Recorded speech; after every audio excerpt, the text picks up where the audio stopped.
نحمده ونصلي على رسوله الكريم اما بعد فاعوذ باللہ من الشیطان الرجیم بسم اللہ الرحمن الرحیم مولا صلی وسلم دائما ابدا علی حبیبک خیر خلق کلہم۔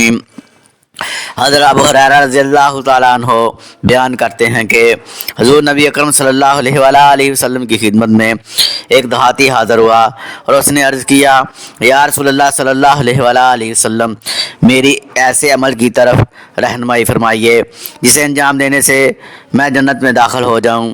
آپ صلی اللہ علیہ وآلہ وسلم نے فرمایا، اللہ تعالیٰ کی عبادت اس طرح کرو کہ عبادت میں اللہ تعالیٰ کے ساتھ کسی کو اس کا شریک نہ بناؤ، فرض نمازیں اور مقررہ زکوٰۃ ادا کرو اور رمضان مبارک کے روزے رکھو۔